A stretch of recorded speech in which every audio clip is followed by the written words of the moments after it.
ಜಗತ್ತಿನ ಅತ್ಯಂತ ವ್ಯಸ್ತ ವಿಮಾನ ನಿಲ್ದಾಣಗಳಲ್ಲಿ ಒಂದಾದ ದುಬೈ ಇಂಟರ್ನ್ಯಾಷನಲ್ ಏರ್ಪೋರ್ಟ್ ಮೇಲೆ ರಾತ್ರೋರಾತ್ರಿ ನಡೆದ ದಾಳಿಯಿಂದ ಹಾನಿ ಸಂಭವಿಸಿರುವ ಸುದ್ದಿ ಹೊರಬಿದ್ದಿದೆ. ಇರಾನ್ ನಡೆಸಿದ ಕ್ಷಿಪಣಿ ಹಾಗೂ ಡ್ರೋನ್ ದಾಳಿಯ ಪರಿಣಾಮವಾಗಿ ವಿಮಾನ ನಿಲ್ದಾಣದ ಕೆಲವು ಭಾಗಗಳು ಹಾನಿಗೆ ಒಳಗಾಗಿದ್ದು, ಜಾಗತಿಕ ವಿಮಾನ ಸಂಚಾರದ ಮೇಲೆ ಕೂಡ ಪರಿಣಾಮ ಬೀರಿದೆ ಎಂಬ ಮಾಹಿತಿ ಲಭ್ಯವಾಗಿದೆ. ಫೆಬ್ರವರಿ ಅಂತ್ಯದ ರಾತ್ರಿಯಲ್ಲಿ ನಡೆದ ಈ ದಾಳಿ ಇಸ್ರೇಲ್ ಹಾಗೂ ಅಮೆರಿಕದೊಂದಿಗೆ ನಡೀತಾ ಇರುವ ಸಂಘರ್ಷದ ಹಿನ್ನೆಲೆಯಲ್ಲಿ ನಡೆದಿದೆ ಎಂದು ವರದಿಗಳು ಸೂಚಿಸ್ತಾ ಇವೆ.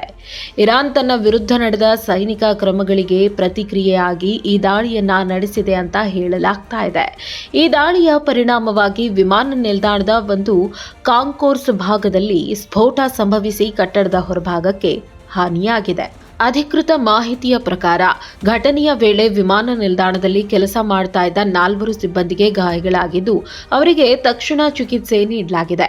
ಪ್ರಯಾಣಿಕರ ಸುರಕ್ಷತೆಯನ್ನ ಗಮನದಲ್ಲಿಟ್ಟುಕೊಂಡು ತುರ್ತು ಕಾರ್ಯಾಚರಣೆ ಕೈಗೊಳ್ಳಲಾಗಿದ್ದು, ಹಲವಾರು ವಿಮಾನಗಳ ಹಾರಾಟ ತಾತ್ಕಾಲಿಕವಾಗಿ ಸ್ಥಗಿತಗೊಳಿಸಲಾಗಿದೆ.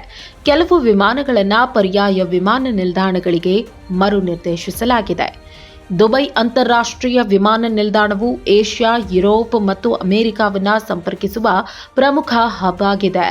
ಪ್ರತಿದಿನ ಸಾವಿರಾರು ಪ್ರಯಾಣಿಕರು ಇಲ್ಲಿ ಸಂಚರಿಸುತ್ತಾರೆ. ಈ ದಾಳಿಯಿಂದ ವಿಮಾನ ವೇಳಾಪಟ್ಟಿಯಲ್ಲಿ ದೊಡ್ಡ ಮಟ್ಟದ ವ್ಯತ್ಯಯ ಉಂಟಾಗಿದೆ. ಅನೇಕ ಅಂತಾರಾಷ್ಟ್ರೀಯ ವಿಮಾನಗಳು ರದ್ದುಪಡಿಸಲ್ಪಟ್ಟಿದ್ದು, ಪ್ರಯಾಣಿಕರು ವಿಮಾನ ನಿಲ್ದಾಣದಲ್ಲಿ ಸಿಲುಕಿಕೊಂಡ ಘಟನೆಗಳು ವರದಿಯಾಗಿವೆ. ಯುನೈಟೆಡ್ ಅರಬ್ ಎಮಿರೇಟ್ಸ್ ಸರ್ಕಾರ ಈ ದಾಳಿಯನ್ನ ಖಂಡಿಸಿ ದೇಶದ ಭದ್ರತಾ ವ್ಯವಸ್ಥೆಯನ್ನ ಇನ್ನಷ್ಟು ಬಲಪಡಿಸಲಾಗುತ್ತದೆ ಎಂದು ಹೇಳಿದೆ. ಗಗನಮಾರ್ಗದ ಮೇಲಿನ ಕಣ್ಗಾವಲು ಹೆಚ್ಚಿಸಲಾಗಿದೆ. ಸೈನಿಕ ರಕ್ಷಣಾ ವ್ಯವಸ್ಥೆಗಳು ಸಕ್ರಿಯಗೊಂಡಿದ್ದು, ಭವಿಷ್ಯದಲ್ಲಿ ಇಂತಹ ದಾಳಿಗಳನ್ನು ತಡೆಯಲು ಕ್ರಮ ಕೈಗೊಳ್ಳಲಾಗುತ್ತಿದೆ. ಮಧ್ಯಪ್ರಾಚ್ಯದಲ್ಲಿ ನಡೀತಾ ಇರುವ ಇತ್ತೀಚಿನ ಬೆಳವಣಿಗೆಗಳು ಜಾಗತಿಕ ಮಟ್ಟದಲ್ಲಿ ಆತಂಕ ಮೂಡಿಸಿವೆ. ತೈಲ ಬೆಲೆಗಳಲ್ಲಿ ಏರಿಳಿತ ಕಂಡುಬಂದಿದ್ದು, ಷೇರು ಮಾರುಕಟ್ಟೆಗಳಲ್ಲಿ ಅಸ್ಥಿರತೆ ಕಾಣಿಸಿಕೊಂಡಿದೆ. ವಿಮಾನ ಸಂಸ್ಥೆಗಳು ಮತ್ತು ಪ್ರಯಾಣಿಕರಿಗೆ ಮುಂಚಿತ ಮಾಹಿತಿ ಪಡೆಯುವಂತೆ ಮನವಿ ಮಾಡಿವೆ. ಪ್ರಯಾಣಿಕರು ತಮ್ಮ ವಿಮಾನದ ಸ್ಥಿತಿ ಕುರಿತು ಸಂಬಂಧಿಸಿದ ಏರ್ಲೈನ್ಗಳೊಂದಿಗೆ ಸಂಪರ್ಕದಲ್ಲಿರಲು ಸೂಚಿಸಲಾಗಿದೆ.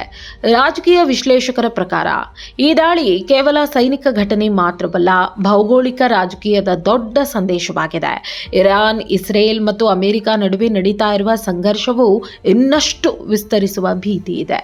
ಈ ಹಿನ್ನೆಲೆಯಲ್ಲಿ ಯುನೈಟೆಡ್ ನೇಷನ್ಸ್ ಸೇರಿದಂತೆ ಹಲವು ರಾಷ್ಟ್ರಗಳು ಶಾಂತಿ ಕಾಪಾಡುವಂತೆ ಕರೆ ನೀಡಿವೆ. ಒಟ್ಟಾರೆ ದುಬೈ ವಿಮಾನ ನಿಲ್ದಾಣದ ಮೇಲೆ ನಡೆದ ಈ ದಾಳಿ ಮಧ್ಯಪ್ರಾಚ್ಯದ ಸ್ಥಿತಿಗತಿಗಳನ್ನು ಮತ್ತಷ್ಟು ಸಂಕೀರ್ಣಗೊಳಿಸಿದೆ. ಜಾಗತಿಕ ವಿಮಾನ ಸಂಚಾರ, ಆರ್ಥಿಕ ವ್ಯವಸ್ಥೆ ಮತ್ತು ರಾಜಕೀಯ ಸಮತೋಲನದ ಮೇಲೆ ಇದರ ಪರಿಣಾಮ ಮುಂದಿನ ದಿನಗಳಲ್ಲಿ ಹೇಗಿರಲಿದೆ ಎಂಬುದು ಗಮನಾರ್ಹ ವಿಷಯವಾಗಿದೆ. ಪ್ರಸ್ತುತ ಪರಿಸ್ಥಿತಿಯಲ್ಲಿ ಪ್ರಯಾಣಿಕರು ಎಚ್ಚರಿಕೆಯಿಂದ ನಡೆದುಕೊಳ್ಳಬೇಕು ಮತ್ತು ಅಧಿಕೃತ ಮಾಹಿತಿಯನ್ನ ಮಾತ್ರ ನಂಬಬೇಕು. ಇದೀಗ ಪರಿಸ್ಥಿತಿ ನಿಯಂತ್ರಣದಲ್ಲಿದೆ ಎಂದು ಅಧಿಕಾರಿಗಳು ತಿಳಿಸಿದ್ದಾರೆ. ಹಾನಿಗೊಳಗಾದ ಭಾಗಗಳ ದುರಸ್ತಿ ಕಾರ್ಯ ಪ್ರಾರಂಭಗೊಂಡಿದ್ದು, ಶೀಘ್ರದಲ್ಲೇ ವಿಮಾನ ಸಂಚಾರ ಸಾಮಾನ್ಯ ಸ್ಥಿತಿಗೆ ಮರಳಲಿದೆ ಎಂಬ ವಿಶ್ವಾಸ ವ್ಯಕ್ತವಾಗಿದೆ. ಆದರೆ ಮಧ್ಯಪ್ರಾಚ್ಯದ ರಾಜಕೀಯ ಉದ್ವಿಗ್ನತೆ ಮುಂದುವರೆದರೆ ಇಂತಹ ಘಟನೆಗಳು ಮತ್ತೆ ಸಂಭವಿಸುವ ಸಾಧ್ಯತೆಯನ್ನ ಹೆಚ್ಚಿಸಿದೆ. ಯಾವುದೇ ಸುದ್ದಿಯ ಅಪ್ಡೇಟ್ ಅನ್ನ ಮಿಸ್ ಮಾಡ್ಕೊಳ್ಬಾರ್ದು ಅಂದ್ರೆ ಈಗ್ಲೇ ಒನ್ ಇಂಡಿಯಾವನ್ನ ಸಬ್ಸ್ಕ್ರೈಬ್ ಮಾಡಿ.